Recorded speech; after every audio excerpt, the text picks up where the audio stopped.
Kita sering banget kan nganggap energi itu ya ada begitu aja. Tapi pernah kepikiran nggak, di balik setiap liter bensin di mobil kita atau listrik yang nyala di rumah, ada sebuah perjalanan yang luar biasa panjang dan rumit. Yuk kita telusuri bareng-bareng kisah tersembunyi ini. Coba deh pikirin, bensin di mobil kamu, atau bahkan plastik di casing HP, itu asalnya dari mana sih? Setiap kali kita menggunakan barang-barang itu, sadar atau enggak, kita sebenarnya terhubung ke sebuah rantai pasokan global yang super kompleks. Nah, sekarang kita akan bongkar rantai itu, dari awal banget sampai ke tangan kita. Ini bukan cuma soal barang dagangan biasa loh. Minyak dan gas itu, ya bisa dibilang fondasi dari dunia modern kita. Mereka inilah yang jadi bahan bakar transportasi, bahan baku buat pabrik-pabrik, dan jadi sumber pemasukan yang penting banget buat negara. Oke, perjalanan kita mulai dari tempat yang jauh banget di bawah permukaan bumi. Ini adalah tahap pertama, yang namanya sektor hulu atau upstream. Anggap aja ini kayak sebuah petualangan berburu harta karun yang super berisiko buat nemuin cadangan energi yang terkunci di dalam bumi. Jadi intinya, kegiatan di sektor hulu itu punya dua tugas utama. Pertama nyari, atau nama kerennya eksplorasi, dan yang kedua, ya produksi, alias ngangkat minyak mentah dan gas alam itu keluar dari sarangnya di perut bumi. Dan prosesnya ini rumit banget, gak main-main. Jauh sebelum ada kegiatan ngebor, para ahli geologi itu harus ngintip dulu ke bawah tanah pakai survei seismik buat bikin petanya. Jadi ini tuh gabungan antara sains canggih, teknologi super, sama tantangan logistik yang gila-gilaan. Begitu berhasil diangkat, kerjaan belum selesai. Campuran yang keluar dari sumur itu kan isinya macam-macam ya. Ada minyak, gas, sering juga kecampur air. Nah, semuanya ini harus langsung dipisahin pakai alat yang namanya separator. Biar apa? Biar cuma hidrokarbon yang berharga aja yang lanjut ke tahap berikutnya. Nah, ini nih yang penting. Apalagi kalau kita ngomongin konteks Indonesia. Semua minyak dan gas itu pada dasarnya punya negara. Perusahaan-perusahaan yang ngebor itu statusnya cuma kontraktor. Mereka kerja di bawah sistem kontrak kerjasama, yang artinya mereka bagi hasil sama pemerintah. Oke, energinya udah berhasil diangkat. Pertanyaan berikutnya, terus gimana? Gimana caranya bawa semua itu ke tempat pengolahan? Nah, disinilah tahap berikutnya berperan. Sektor tengah atau midstream. Ini adalah jalur penghubung yang super krusial. Sektor midstream ini mungkin jarang kelihatan, tapi perannya jangan ditanya. Anggap aja ini kayak sistem peredaran darahnya industri energi. Tanpa pipa, tanpa fasilitas penyimpanan, ya minyak dan gas dari sumur nggak bakal pernah nyampe ke kita sebagai konsumen.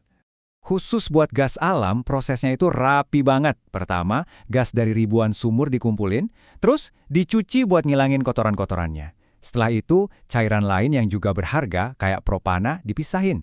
Baru deh, gas yang udah bersih ini siap diangkut lewat pipa atau disimpan dulu buat nanti kalau permintaan lagi tinggi. Kenapa sih harus pakai pipa?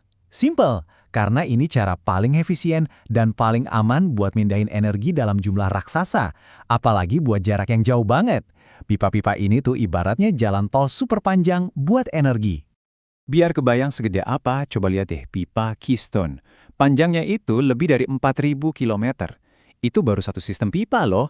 Ini nunjukin betapa masifnya infrastruktur yang dibangun cuma buat mastiin energi ngalir terus tanpa henti. Dan sekarang kita sampai di tahap terakhir, tahap yang mengubah segalanya. Di sini, bahan mentah yang tadi kita angkat dari perut bumi diubah jadi ribuan produk yang kita kenal dan pakai tiap hari. Selamat datang di sektor hilir atau downstream.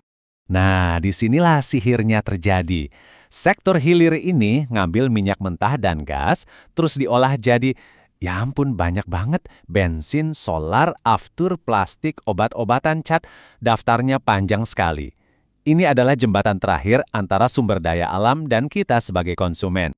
Perubahannya itu benar-benar luar biasa. Coba bayangin, dari cairan hitam kental jadi bensin bening buat mobil kita. Dari gas yang nggak kelihatan, jadi listrik buat rumah dan bahan baku buat baju yang kita pakai. Ini adalah keajaiban industri modern. Aktivitas di hilir ini juga macam-macam banget. Ada kilang-kilang raksasa yang kerjanya masak minyak mentah, ada pabrik petrokimia yang bikin biji plastik, sampai ya SPBU di dekat rumah kamu.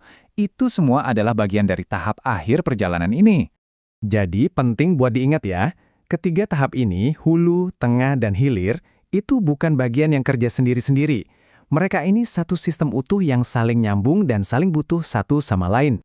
Memang sih, Banyak perusahaan yang fokusnya cuma di satu sektor aja, misalnya cuma cari minyak. Tapi pemain-pemain kelas kakap seperti ExxonMobil atau Chevron, mereka nguasain semuanya, dari mulai ngebor di laut dalam sampai jualan bensin di SPBU. Makanya mereka disebut perusahaan terintegrasi. Oke, jadi kita rekap sedikit ya. Sektor hulu tugasnya nemuin dan ngangkat. Sektor tengah tugasnya ngolah dan ngangkut.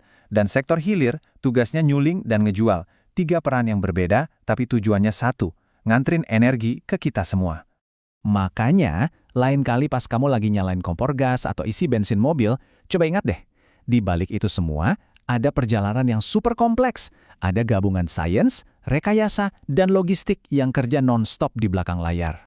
Dan ini tentunya meninggalkan kita sama satu pertanyaan besar. Dunia kan terus berubah, permintaan energi juga berkembang. Terus gimana nasib rantai pasokan yang super kompleks ini di masa depan? Nah, itulah tantangan terbesar industri ini selanjutnya.